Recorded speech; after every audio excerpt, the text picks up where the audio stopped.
আসসালামু আলাইকুম। সবাই কেমন আছেন? আমি আলহামদুলিল্লাহ ভালো আছি। তো আমার আজকে ছোট, ছোট কয়েকটা কাজ আছে।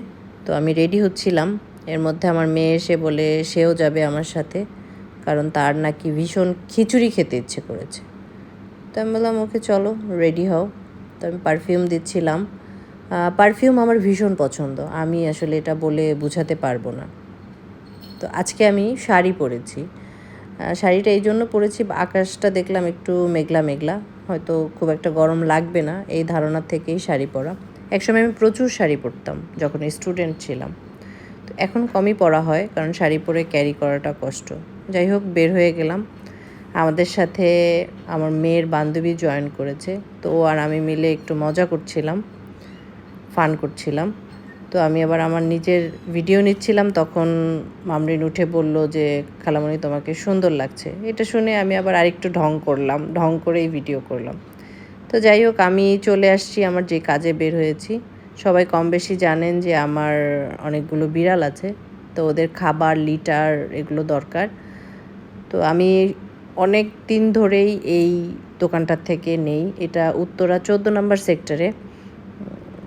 অনেক বড় দোকানটা এবং সব কিছু পাওয়া যায়। আমার যেখানে যেটা লাগে আমি অলওয়েজ ওদের কাছ থেকেই নেই এবং আমার কাছে মনে হয় যে ওরা দামটা ঠিকঠাকই রাখে। তো আমার যা যা লাগে আমি দেখছিলাম এবং আমার একটা খুব পছন্দের বিড়াল আছে, ওর নাম মনা। আপনারা হয়তো আমার ভিডিওতে দেখেছেন, এর আগের ভিডিওতে। তো ওর জন্য আমার একটা বেল্ট দরকার গলায় পরান, কারণ ও এত দুষ্ট, এদিক ওদিক চলে যায়। তো এটা পরায় রাখলে একটু শব্দ আসবে, আমি বুঝতে পারবো ও কোথায় আছে। তো আমি আমার জিনিসগুলো নিচ্ছিলাম আর আমার মেয়ে আর আমার মেয়ের বান্ধবী ওরা দুষ্টুমি করছিল। তো আমি বললাম, "ওকে তোমরা দুষ্টুমি করো, আমি আমার জিনিসগুলো নিয়ে নিই।" তো আমার নেওয়া শেষ, এরপরে আমরা বের হয়ে গেলাম। উত্তরার মধ্যে খুব একটা জ্যাম ছিল না। তো আমরা যাব মিরপুরে। মিরপুরে নাকি ভালো খিচুড়ি পাওয়া যায়। তো আমরা যেটা করলাম যে এয়ারপোর্ট রোড দিয়ে গেলাম।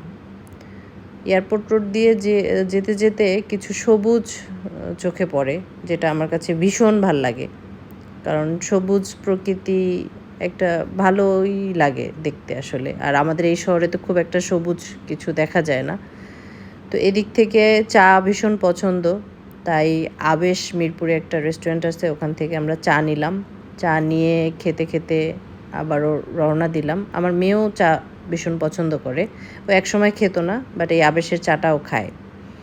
তারপরে আমরা রওনা দিলাম খিচুড়ি খোঁজার জন্য। তো যেটা শুনলাম যে এখানে রাত ৮টার পরে খিচুড়িগুলো রাস্তার যে স্ট্রিট ফুড যেটা আছে সেটা রাস্তা ৮টার পরে বসে। দেন আমরা তো হতাশ, এর মধ্যে জ্যামেও পড়লাম। তো কী করব? ওকে চলো একটা রেস্টুরেন্টে যাই। দেন ওকে যেহেতু বের হয়েছে, তাই আমরা একটা রেস্টুরেন্টে চলে গেলাম। কিন্তু রেস্টুরেন্টে যেটা দেখলাম, রেস্টুরেন্টটা অনেক সুন্দর। আমার মেয়ের পছন্দেরই একটা রেস্টুরেন্ট। এখানে ইন্টেরিয়র অনেক সুন্দর, অনেক সুন্দর। ওদের রেস্টুরেন্টটা অনেক বড়। আমি নাম নিলাম না, কেন সবাই আবার ভাবতে পারেন যে আমি হয়তো কোনো প্রমোশনাল ভিডিও বানাচ্ছি। না, আসলে এরকম না। যার জন্য আমি রেস্টুরেন্টটার নাম নিলাম না। রেস্টুরেন্টটা ভীষণ সুন্দর। আমি ঠিকানাটা আসলে ওইভাবে বলতে পারবো না, কারণ আমার মেয়ে নিয়ে গেছে। তো আমরা ভিডিও করতে করতে আমাদের খাবার চলে আসছে। তো খাবার চলে আসার পর আমরা খাওয়া স্টার্ট করে দিলাম। আমি অল্পই খেয়েছি, কারণ আমার বিফ ওর পছন্দ, আমার অতটা পছন্দ না। তো আমি একটু টেস্ট করে বললাম ওকে মজা হয়েছে। ও খুব মজা করে খাইছে। ফিশ অন চিপসটাও সে মজা করে খাচ্ছে আর নাচতেছে। তো আমি বললাম, ওকে তুমি খাও, আমি একটু ভিডিও করি। রেস্টুরেন্টের আশপাশ ঘুরে আমি একটু ভিডিও করলাম, কারণ রেস্টুরেন্টের একটা জিনিস আমার ভীষণ পছন্দ হয়েছে, সেটা হলো ওদের ইন্টেরিয়র আর হলো কিছু সবুজের ছোঁয়া, গাছ, ন্যাচারাল কিছু গাছ আছে, যেটা আমার কাছে আসলে ভীষণ ভাল লাগছে। এবং আই থিঙ্ক যে সচরাচর আমি আসলে খুব একটা রেস্টুরেন্টে যাওয়া হয় না আমার, তো এটাতে যেয়ে আমার ভালোই লাগছে আমার কাছে। তো এরপরে আমি আর ও আবার ছবি তোলার জন্য চেষ্টা করছিলাম, এর মধ্যে ওর আমার সাথে হাইটে যখনই হয় না, তাই দুষ্টুমি করে আমি আবার একটু ছোট হয়ে গেলাম। আর এখানে আজকে বাতাসও ছিল, যেহেতু এটা রুফটপ, তাই সুন্দর। আবার একটা দোলনাও ছিল। তো আমার মেয়ে আবার বলে একটু দুলে আসি, আচ্ছা ওকে। তো এটা করতেছিল, আমি এদিকে ভিডিও করলাম। ভালোই লাগতেছিল আজকের সন্ধ্যাটা। আর এখন ন্যাচারাল একদম ফুল সব কিছু মিলায়া মানে ভালোই ছিল। তো রাত হয়ে যাচ্ছিল, বের হয়ে গেলাম।